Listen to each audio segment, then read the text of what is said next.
Welcome to Ops and Outcomes. I'm Noelia. This podcast is about how work actually gets done at mission-driven organizations. We talk about everything from leadership to team culture, data, and technology, and not just as abstract ideas. We get into the nitty-gritty about how decisions get made that impact the work that we do. Over the past 20 years, I've had the opportunity to work with some incredible organizations, many focused on advancing women and people of color into leadership and technology roles. I've helped build websites, content campaigns, podcasts, and even some of the data infrastructure that helps these organizations do the great work that they do. Now, in addition to the technology work that I do, on a personal level, I am the proud daughter of a Mexican mother and a Texas-born father, both actually from the same area, but from opposite sides of the border. So that phrase, we didn't cross the border crossed us, is really something that resonates deeply with me and my family. A core value instilled in me by my parents is to never underestimate the impact that a single person can make on the lives of many. This has always been a source of inspiration for me and has encouraged me to always lead from a place of purpose. Born and raised in the Bay Area, California, and now based in San Francisco, I've had a front row seat in seeing the evolution of technology and the impact it has had on society. A goal of mine is to be a bridge for nonprofits, to really connect the dots for them between what technology is and how it's evolved and how they can better leverage it to further their missions. So when I thought about launching this show, two things were clear to me. I wanted to make sure to cover the stories of people that are actually doing the work within these organizations. They're often behind the scenes and we don't get to talk to them and hear about the great stuff that they're working on. So I really want to elevate their stories. Second, as a technologist, I really want to help make sure that organizations have the information they need to be able to make intentional decisions about technology and really use it as a leverage to be able to make better impact, really affect the community and build the things that they really want to build, make the impact they really want to make, and help the people that they really want to help. So today, I want to break down 4 different areas that have really shaped my journey and the lessons that I've learned along the way. Number 1, systems before tools. Oftentimes, I get brought into projects or to organizations because they're curious about a specific tool or a new technology that is out there. And the drawback to this is that often they really just don't even know how to leverage it. They're just really excited about the potential, or they heard about it here or there, about all the great things that it can do. And oftentimes what happens is that their systems are not ready for this particular tool or not ready for this particular technology. The key takeaway here is technology won't save us. If we don't have the intentional systems that mirror the real work that is being done, then the technology becomes more of a burden. We end up having to figure it out. We end up spending all of our time doing data entry or re-entering here or fiddling with this or fiddling with that.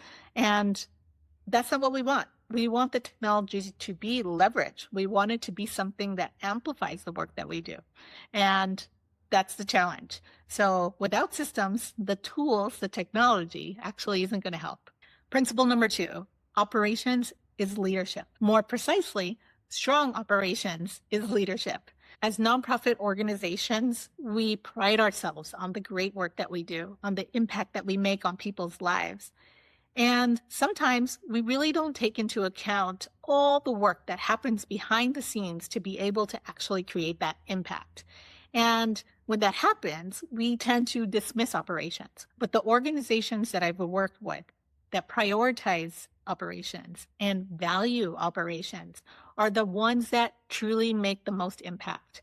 They understand how the culture they create within their organization is then reflected out into the community. Organizations like this that prioritize operations then have really seamless partnerships. They're able to engage the community better. They're able to engage community partners better because they've created a seamless way for them to be able to connect with people and make them feel valued as part of the organization. The key takeaway here is that operations becomes the experience that people have both inside the organization and outside the organization. And so we want to be intentional about that experience that we're creating for folks. Principle number 3 is clarity beats optimization. This one came from watching very capable teams get burnt out by trying to move too fast or do too much. And really, the problem wasn't speed.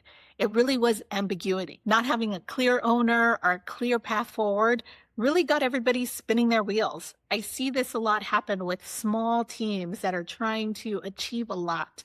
But without that clarity, without a shared definition of what success is, you've got people moving in different directions. You don't have that unified movement going forward. And what we need is a movement. We need everybody working towards the same thing. And so that clarity allows us to actually move faster, allows us to create more impact, and allows us to be able to do it in a sustainable way. Principle number 4 is data only matters if it changes behavior. I've built numerous dashboards for organizations that just sit on a desktop. There isn't anything that they're gaining out of it, and no decisions are being made by that information. And in this day and age, collecting people's information is something you only want to do if you're doing it for a reason.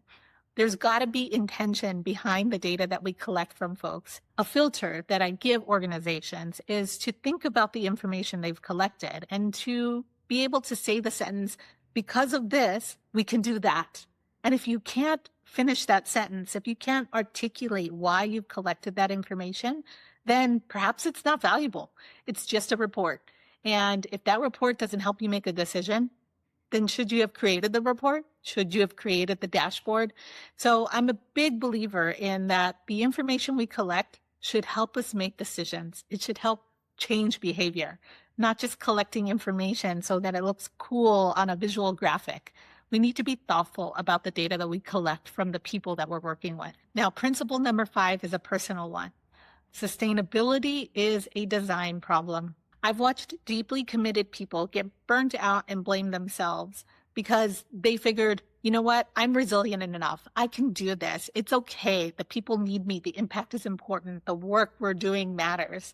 But the reality is, if we're not taking care of ourselves, if we're not figuring out how to do this in a sustainable way, then ultimately everybody loses out. My hope is that we can see that there's a better way, and we can be thoughtful and intentional about the systems we design to be able to do this work, and we can do it in a sustainable way. And that sustainable practice is something that's going to be different for everyone. It's actually quite individualized. And so on this podcast, I'm excited to talk about that as well. So what can you expect from this show? You can expect solo shows like this one, where I'm sharing some thoughts that I'm thinking about, sharing some wins, some challenges, some new ideas of things going on in the field and what I'm experiencing working with my clients. You'll also hear conversations with people doing the work in these organizations. You'll hear their insights, you'll hear their challenges, and hopefully there'll be things that you can then take away and bring into your own work. Now, this isn't a show about productivity, though we will talk about systems and how we can be more thoughtful and intentional about our work. And this isn't a tool review show, but we will talk about technology. I will share with you my insights. I'm going to tell you what's working and what's not, and maybe some of those tools will be useful for you too. Truly, this show is about design. It's about designing the work that we do in a way that is intentional so that we don't burn out, but that the work truly gets done, that we're creating that impact in the world that we care about. With that, I invite you to also hop on our newsletter and connect with me on LinkedIn. This is Ops and Outcomes, and I'm so glad you're here. Thanks for spending time with me today. If you want to keep the conversation going, you can find me on LinkedIn. And if you haven't already, make sure to like and subscribe to our YouTube channel. You can also find the podcast on Apple Podcasts, Spotify, or your favorite podcast app, and subscribe there. If you enjoyed this episode, leave us a comment with your thoughts. Share it with a colleague who might be in a similar spot. And please consider leaving us a rating and review. That helps other nonprofit leaders find the show. Thanks again. See you next time.